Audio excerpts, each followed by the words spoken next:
All right, what up, what up, what up, what up? You already know what to do. It's your boy B Film. We about to learn something new. Let's jump right into it. Let's go. All right, so check it out here.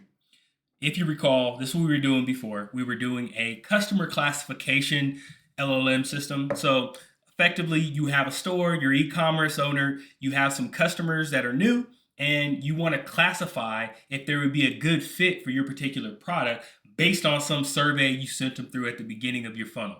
So let's go ahead and jump through this simple workflow. So you have that prompt, you send the information to an LLM, then you get some output. But what if you start getting output that doesn't look correct or is not working properly for your particular type of analysis, or maybe you're just getting errors in your program? This is where you need that logging, yo. So you have this output, and what we want to go ahead and do is we want to have some particular system where when this call is done, finished running here, right? It's going to go to output, but it's also going to be sent there, and this output's going to be sent there, the usage tokens and whatnot. So what we want to do is we want to track the cost, we want to track how fast it's running, and of course we want to track the input and the output pairs that we have with this particular workflow. So with that, we're going to introduce a new tool, and it's called Langfuse. And so Langfuse is your open source LLM engineering platform, and the best part about it is it's open source, in my opinion. There's a few others, such as Langsmith, and of course, any of your open telemetry compatible logging and monitoring systems, but I'm going to show you how Langfuse works today. So simply on the Langfuse website, they have a local deployment self-hosted option. And so what you want to do is you want to clone this repository, you want to CD, and you want to Docker Compose up. Once you Docker Compose up, you'll see a process running in your Docker. By the way, prerequisite is Docker. You'll go to localhost 3000, and you'll be greeted with something like this. So I'm going to go off screen and log in here because we know there are a lot of very, very good internet hackers out here. So, all right. So now I'm actually in my data store. So what we're going to need here first, before we go to the programming, we're going to need to get an API key. So we go to the settings here, and we go and right here, we want to create an API key, and we want to click just this LangChain, which one is it? So it looks like they changed it around. So yeah, so click the Open AI tab, and then copy right here, and we're just going to want to put this in our environment. So we got that right now. Let's go ahead and open up our code editor. So you're going to open up your code editor. You're going to initialize your virtual environment. You're going to create a .env. I already have an Anthropic key here. I'm going to show you how to get that in a second. You're going to paste your Langfuse keys here, and you're going to go ahead and save. So we're going to be using Anthropic for this tutorial today. So let's go ahead and show you how to get an Anthropic key. You're going to want to navigate to console.anthropic.com on the dashboard, and you want to select this option to get API key. So once you have all of that good stuff set up, then we can go ahead and create a start.py and get started. So first, we're going to want to bring in some imports. So we're going to go ahead and import Anthropic.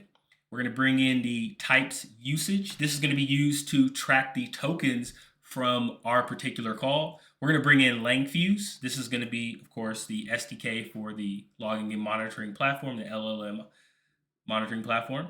We're going to bring in load.m to get the environment variables. Of course, we're going to bring in Pydantic to recreate the example we've been going through, which is the customer classification to structured output.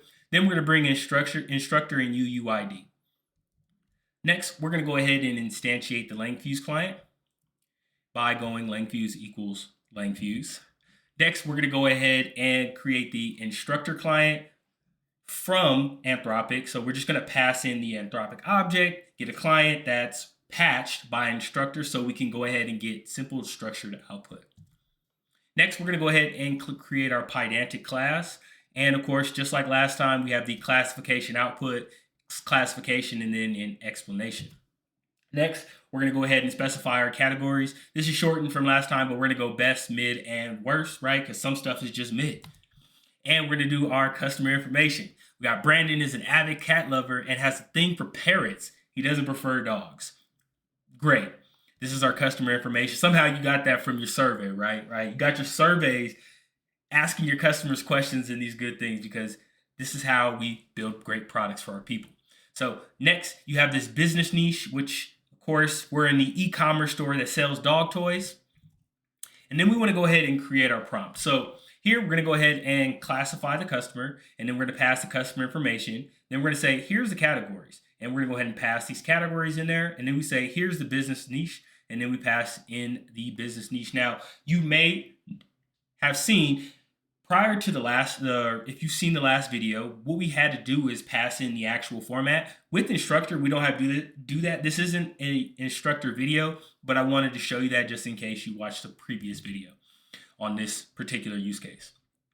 So next, we want to go ahead and create our trace ID. This is going to allow us to have multiple generations, and all a generation is, let's go and show you what that looks like. So we're going to go to our traces.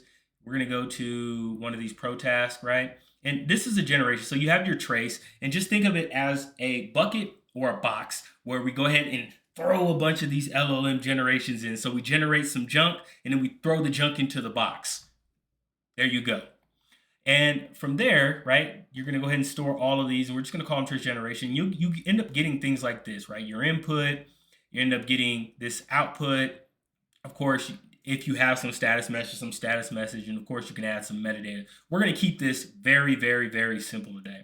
So let's go back to our code editor, and we're going to go ahead and create a trace now. And we're going to call this trace customer classification.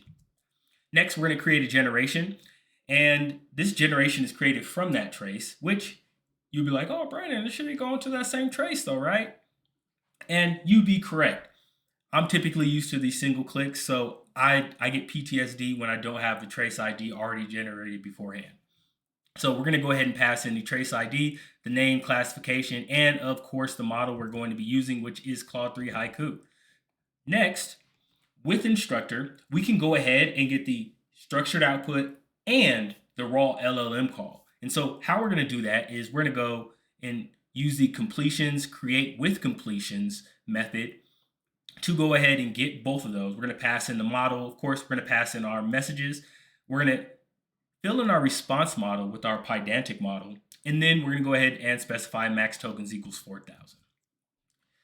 Next, in order to get the usage, we're going to go ahead and get the usage from the completion JSON that's returned after the LLM call. And this is going to contain our input and output tokens. Next, we're going to go ahead and end the generation. And at the end of the generation, we're going to pass in the output, which is just going to be this structured output. Then we're going to pass in what we input, which is the content and the prompt. And finally, we're going to pass in the usage. So it's important to specify these fields as input and output, and then we're going to access this usage variable and get the input tokens and the output tokens. Next, we're going to hit a trace update, and we're going to update the trace so when we go to the actual dashboard, it looks kind of nice. And that's it. Let's go ahead and run it. So we're going to go ahead and just highlight all this, and I'm going to run it via my notebook because I'm cool like that. And we get a successful run. So now, instead of printing it out here, let's go into Langfuse and see what it looks like. We're going to go to this trace. As you can see, we got a customer classification. We have the latency here, 1.23 seconds, really quick. We have the total tokens, and that's broken up into 203 input, 97 output, and less than a penny. So we're going to go ahead and click this trace. And as you can see, when we did that trace update, we went ahead and updated the input to be the most recent call. And then we go to our generation, and here, for some reason, it's not showing my input and output down here like it should be. But no matter, this could be a version mismatch in a way, but we still have the name of the actual generation classification. We have the latency, we have the input tokens, the output tokens, the name of the actual model, and how much this particular call cost. And so we can see here, we have the explanation, and this is in JSON format that we expect, right? I'm the worst customer because I don't prefer dogs, and you have a dog e-commerce site. So, I mean, I probably wouldn't buy that dog toy. So based on the given customer profile, Brandon is an avid cat lover and has a thing for parrots but does not prefer dogs. Since the business niche is an e-commerce store that sells dog toys, Brandon's preferences do not align well with the product offerings. Therefore, he would be the worst customer. So that means you don't need to add him to your email list and you don't need to bug him unless you're savvy and you have a cat and a parrot store. So anyways, hopefully you learned something about Langfuse. Let's swap this out. Hopefully you learned something about Langfuse. Go ahead and leave your comments below. Let me know what else you want to see more in depth. I'm going to go into another video with Langfuse about prompt management. Look out for that. Hit that like button, subscribe, and of course, go build some stuff. It's your boy B-Phil. I'm gone. Peace.